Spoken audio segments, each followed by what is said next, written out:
Hello everyone, welcome to Rupa stories. Story name is నవ్వు అందం. సిరిపురంలో శ్రీధవుడనే భాగ్యవంతుడు ఉన్నాడు. ఆయన కూర్చుని తిన్నా తరతరాలు తరగని ఆస్తి ఉన్నా నిత్యం వదిలిపెట్టకుండా వేధించే సమస్య ఒకటి ఉన్నది. ఆయన చూపులకు పరమ వికారంగా ఉంటాడు. తన రూపం అందంగా మారాలని వైద్యులు చెప్పిన రకరకాల మూలికలు మింగాడు. ముఖానికి ఏవేవో పసర్లు పూసుకున్నాడు. ఎందరో దేవుళ్లకు పూజలు చేశాడు. ఏమాత్రం ప్రయోజనం కలగలేదు.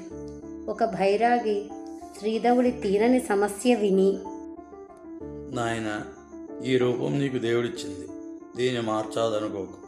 దైవకృప వల్ల నీ వద్ద తరగనిది ఉన్నది. దాన్ని ఉపయోగించి ఇతరులకు మేలు కలిగించే మంచి పనులు చేయి. అప్పుడు అందరికీ నీ రూపం తప్పక అందంగా కనపడుతుంది అన్నాడు. తన డబ్బును తనకే తప్ప ఇతరుల కోసం ఖర్చు చేయడం శ్రీధవుడికి ఏమాత్రం ఇష్టం లేదు. అందుకని ఆయన బైరాగిని మరేదైనా ఉపాయం చెప్పమని కోరాడు. బైరాగి కాసేపు ఆలోచించి, హరిపురంలో ఉన్న మాధవుడు నీకంటే వికారంగా కనిపిస్తాడు.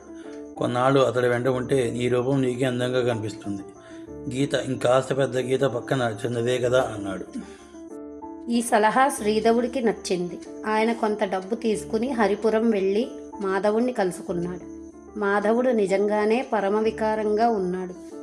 అతన్ని చూడగానే శ్రీధవుడికి పరమానందం కలిగింది. వెంటనే తనతో సిరిపురం వచ్చేయమని మాధవుణ్ణి కోరాడు. మాధవుడు పేదవాడు. అతడికి పూట గడవడం కష్టంగా ఉన్నది. రెక్కాడితే గాని డొక్కాడని అతడికి శ్రీధవుడు ఊరికే కూర్చోబెట్టి తిండి పెట్టి పోషిస్తానన్నాడు. అయినా అతడు రాననేసరికి శ్రీధవుడు ఆశ్చర్యపడి కారణం అడిగాడు. ఈ ఊళ్ళో అందరికీ నేనంటే ఎంతో ఇష్టం. ఇక్కడ నేనెంతో సంతోషంగా ఉన్నాను. అందువల్ల ఈ ఊరు వదిలిపెట్టి రాను అన్నాడు మాధవుడు. డబ్బున్న తనకు లేని సంతోషం మాధవుడికి ఎలా వచ్చిందా అని శ్రీధవుడు మరింత ఆశ్చర్యపడ్డాడు. అదీ కాక డబ్బు లేని మాధవుడిని ఊరంతా అభిమానిస్తుందన్న విషయం కూడా ఆయన ఏమాత్రం నమ్మలేదు. అందువల్ల మాధవుడిని గురించి ఊళ్ళో నలుగురిని అడిగి చూశాడు.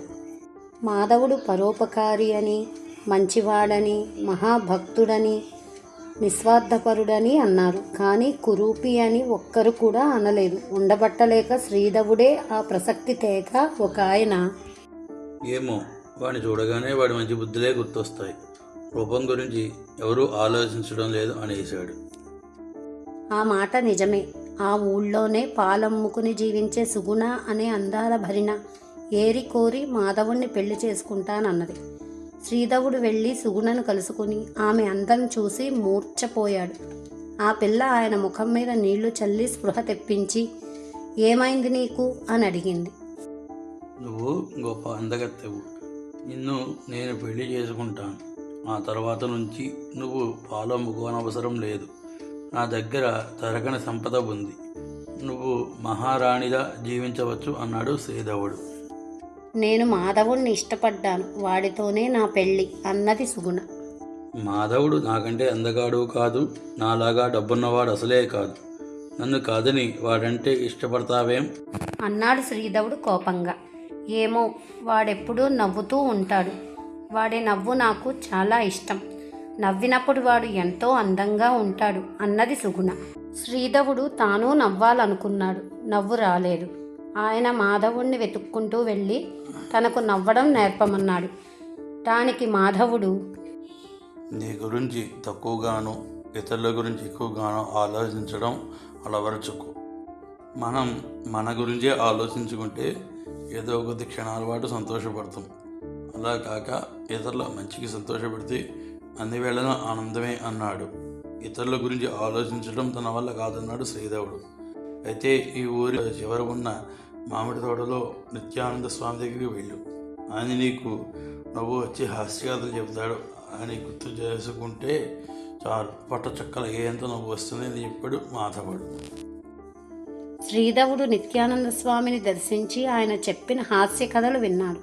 అప్పుడు నిజంగానే ఆయనకు పొట్ట చెక్కలయ్యేంత నవ్వొచ్చింది. ఆయన చూస్తూ నిత్యానంద స్వామి కథలు చెప్పడం ఆపి చాలాసేపు నవ్వాడు.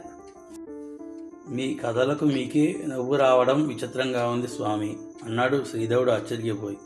నిత్యానంద స్వామి నవ్వడం ఆపి, నేను నా కథలకు నవ్వడం లేదు. నీ పొట్ట కదిలిపోతున్నది కానీ నీ ముఖంలో నవ్వు లేదు. అది చూసి నేను నవ్వు ఆపుకోలేకపోయానన్నాడు. అయ్యో, నేను నవ్వాను స్వామి, అలా నవ్వినప్పుడే నా పొట్ట కదిలింది అన్నాడు శ్రీధవుడు అసంతృప్తిగా.